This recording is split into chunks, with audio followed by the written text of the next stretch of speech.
is 1.01, correct or not? Yeah, okay, so there comes the question, right? Okay, everybody goes like, oh, how can it be more than 1, right? Okay, the reflection loss is no longer a loss. If it's 1.1, it's a gain, right? Okay, it's actually 0.1 times more. Okay, now what is wrong with this equation? There's nothing wrong with the solution. Yeah, okay, now the problem with it is over here. Yeah, in the previous slide, in the question itself, you saw that we say that all the phase are the same, right? Okay, when you have all the phase to be equal to the same value, okay, what happens? Yeah, you have a sinusoidal wave, reflected wave also in the same phase. Yeah, okay, what's going to happen is that all your waves are going to add together positively. There's never going to be any cancellation of wave. Yeah, so your signal actually grows bigger than it should. Yeah, by how much? 0.1, because that's the reflection coefficient.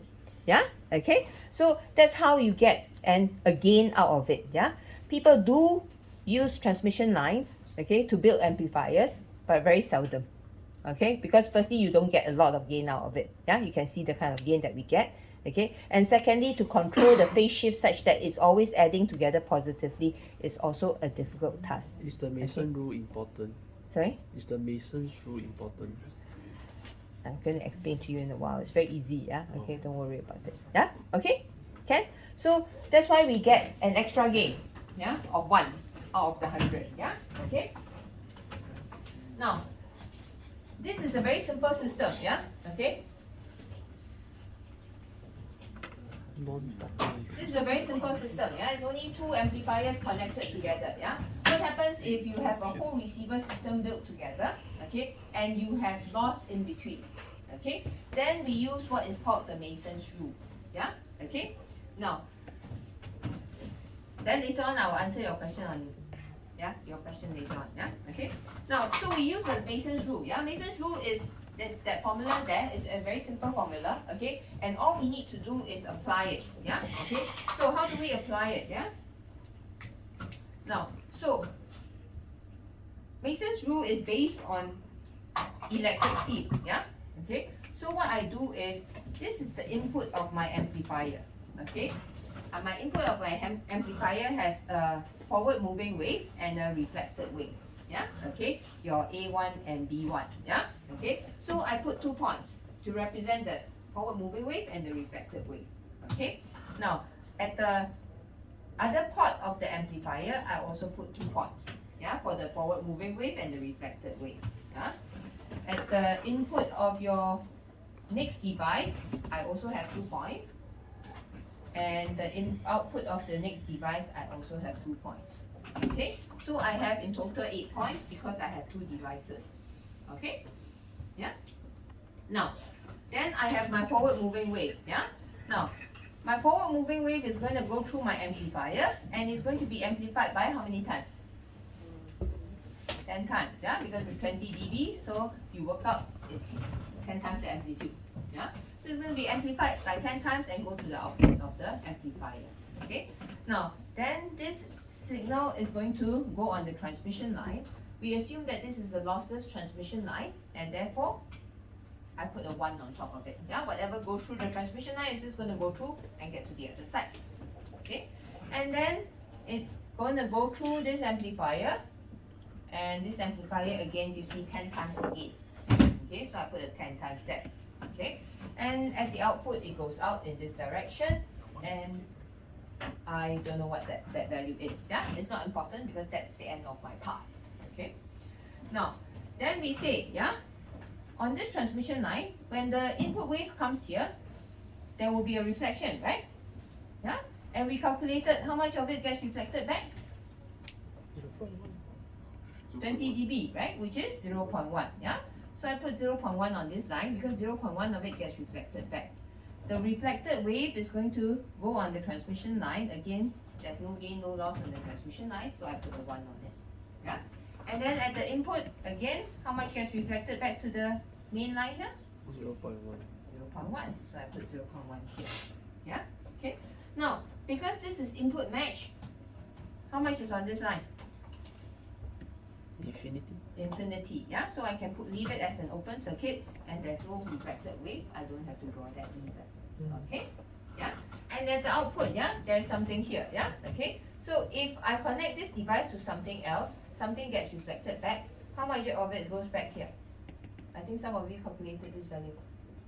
10 dB, yeah? Which is equals to 0.32. 0.316, yeah? For those who have calculated it, you will know it's 0.316, yeah? Okay, I've rounded it up to 0.2, yeah? 32, yeah? So, this is your Mason's graph, okay? Then we use the formula over there, okay? The Mason's rule formula, yeah? Okay? I want to find out B2 over A1, yeah? Okay? The output over the input, okay? So, B2 over A1, yeah? The input wave is here, the output wave is at the second amplifier, okay? What is this equals to? It says, okay? I have to sum all the path between A1 and B2. Can you see a path between A1 and B2? Yes or no? Yeah? Okay. Is this straight path over here, right? Okay. What is this path? This path is equal to 10 times 1 times 10 times 1 times 10. Yeah? Okay with that? That is my path, yeah? 10 times 1 times 10. Okay? And it says there's only one path, so I don't need to plus something else, yeah? This is the only path, okay? And then it says is 1 minus the summation of all non-touching loop. Is there any loops here? Can you see a loop? You know what a loop is, right? Can you see a loop? Yeah. Okay. This is the loop that you see, yeah? And it is touching the main path, right? Because the main path is part of this loop. Yeah?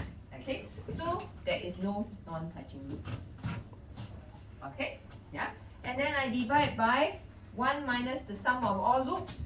There's only one loop here. Okay? 0.1 times 1 times 0.1 times 1. Okay? And you work that out, you get the same answer as what you use for reflection coefficient. You get a total gain of 101. Okay with that? Yeah? Okay? So, back to your question, yeah? How useful is this, yeah? This will be useful, okay, in the future when you do, yeah, a circuit and you cannot do the impedance matching. Then you need to use this. Okay? Yeah? Non-touching loops. I got confused by the definition of non-touching. So this is a touching loop, yeah? Okay, the Monday class asked me the exact same question. Yeah? When do you have a non-touching loop? Yeah? Okay? Now, remember we have things like mixer, yeah? Okay? The mixer goes like that, yeah? So you can imagine this will be 2 points for the input port, 2 points for the local oscillator port, 2 points for this port, yeah? Okay? A loop will form over here. Okay? And if this is your main path, okay, this will be a non-touching loop. Oh, Okay? Yeah? I see.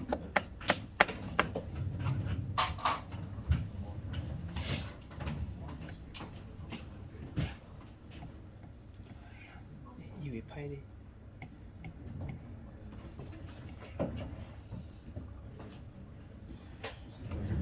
I graduated from NTU, yeah, in the olden days, yeah.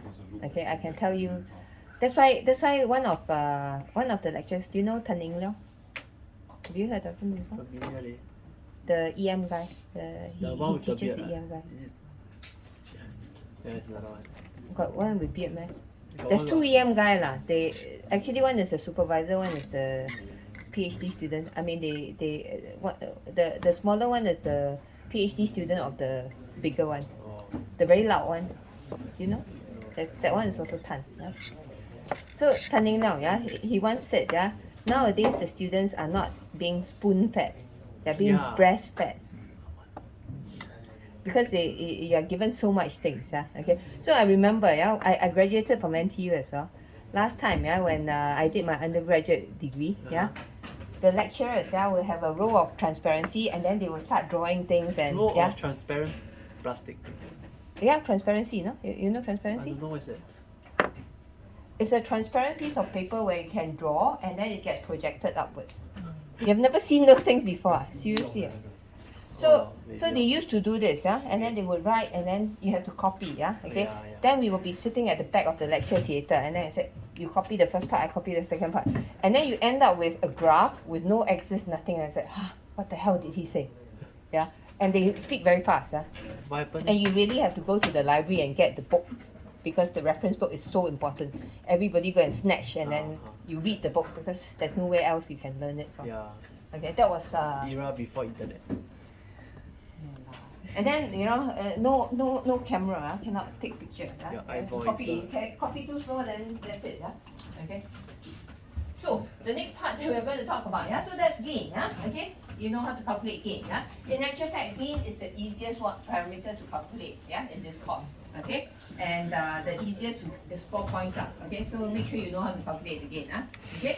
Now, in dB, everything add together can already, Okay, if something is not in dB, change it to dB, then add together, okay?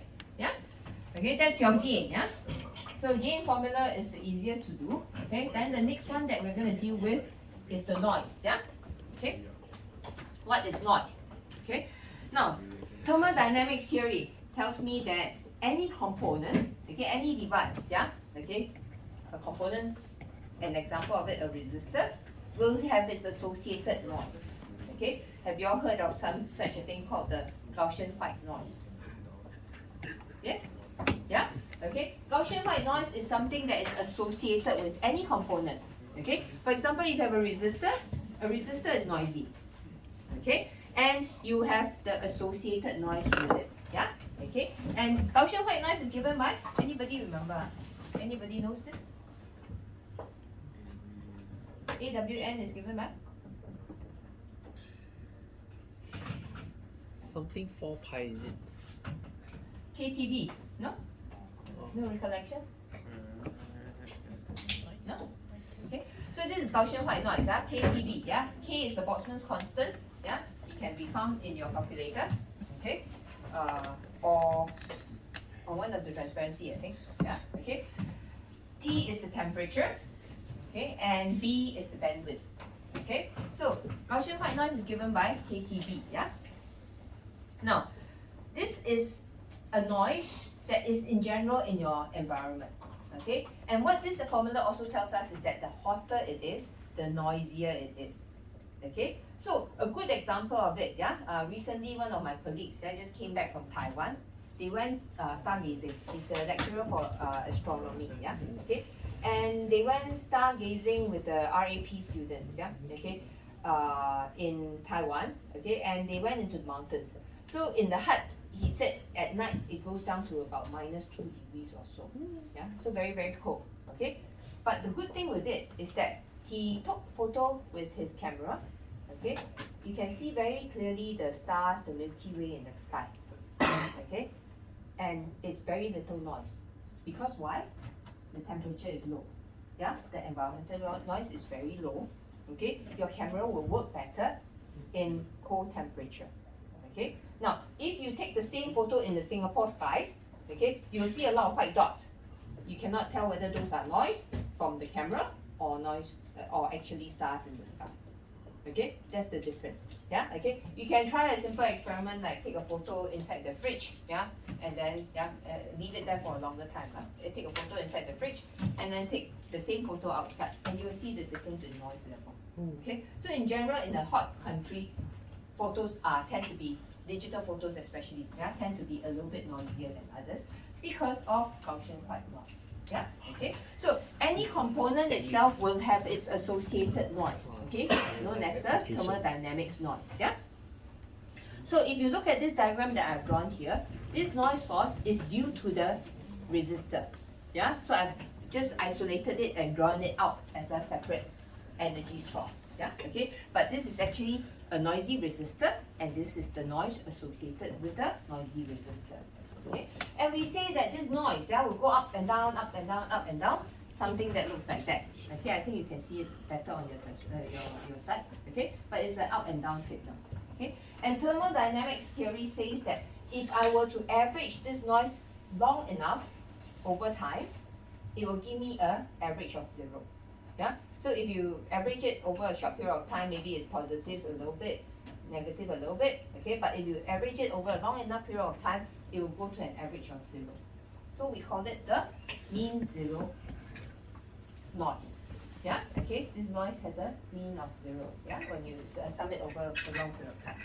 Now, this noise has a value of, RMS value of square root of 4 kTRB, yeah.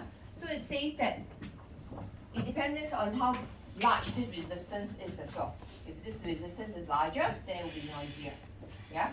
If it's smaller, it will be less noisy, yeah. So if I were to connect this resistor to a load, RL, okay, I know that it will deliver some of this noise will be delivered over to this resistor here. Okay. Now we assume that the system is matched, yeah? That means RL is equal to R. Okay. So VL will be equals to, anybody? Simple electronics, come on. RL over I. R over RL over RL plus R times EN. EN, yeah? Okay. Now, since RL is equals to R, because we have impedance match, okay, then this VL will be equals to EN over 2. Okay with that? Yeah?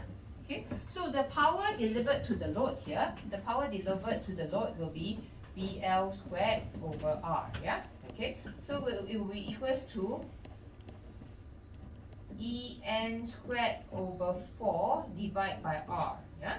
Okay. So En squared will be 4kTRB over 4 divided by R.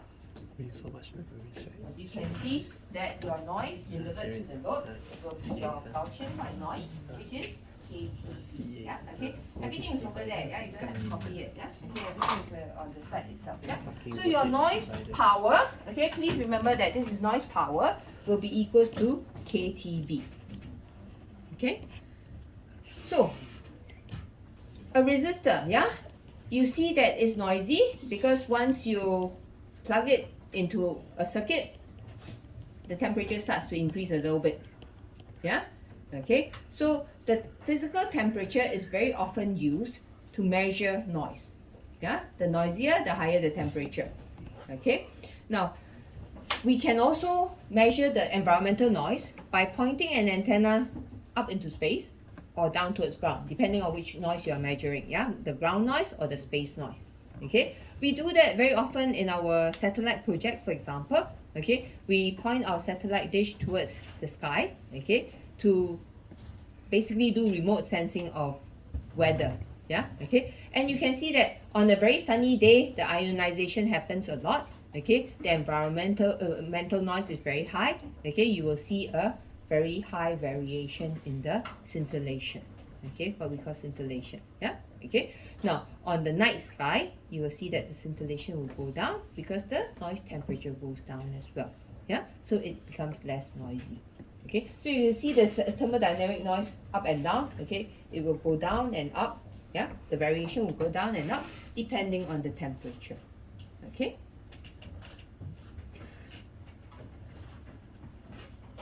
In our system, yeah, okay, we know that there's noise.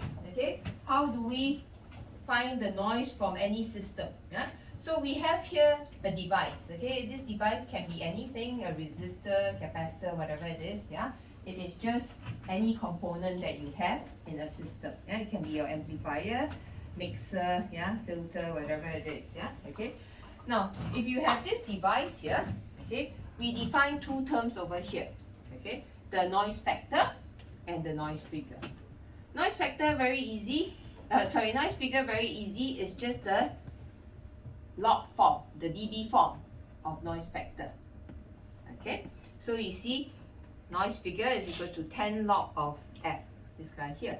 Okay. Now, why is it 10 log? It tells you that everything over here is a power ratio. It's no longer a voltage ratio. It is a power ratio. Okay. So in this case, over here, everything here, yeah, is a power value. Okay. None of it is a voltage value. Okay. Yeah. This you have to be very clear. Yeah. Remember, when we talk about noise, we don't talk about voltage anymore. Okay, everything is in terms of power because I'm going to derive this formula for you in terms of power as well. Okay, yeah. So we see, yeah, we define noise factor as the signal to noise ratio at the input over the signal to noise ratio at the output. Okay, so I'm going to put in signal, noise, signal, yeah, signal to noise ratio at the input over output. And we say that the signal at the output over the signal at the input is equal to the gain. Yeah, so I've changed it to gain over here. Okay, yeah, and then I have N out over N in. Yeah, so then we say the noise that comes out here is due to the noise at the input and the noise at the, because of this source here, yeah, this guy here. Okay, so we see N out is equal to N in plus NC multiplied by the gain of this guy, G1. Okay, so we have N out is equals to the noise at the input and the noise of the component multiplied by the gain, and it comes to the output. Okay with that? Yeah? So I substitute this into that equation up there, and I get my noise factor is equals to 1 plus the noise of the component over the noise at the input. So what this equation tells me is that if my component has no noise, it's a noiseless one, okay, NC is equal to 0, then my noise factor will be equal to 1, okay, 10 log of 1 is equal to? Shit. 0. Thank you very much. Yeah, okay, so your noise figure will be equal to 0 and your noise factor is equal to 1. Yeah, okay. Now, okay, after this slide, we will have a small break. Yeah, okay. So the next one here is to tell you, yeah, okay, also a very important slide, okay. Whenever you see a passive circuit, yeah, okay, whenever you see a passive circuit, we say that the input noise is equal to KTB, okay, this is just a Gaussian white noise. The output noise is also equal to KTB, okay, and if you substitute that into the formula before, you will see that your noise figure is equal to the loss. Your noise factor is equal to the loss. So what this slide is trying to present to you is that if you have a passive circuit, okay, the loss given to you will be equal to the noise figure. Okay? Okay, yeah? Yes. Okay, good. So we will have a 15-minute break. We will be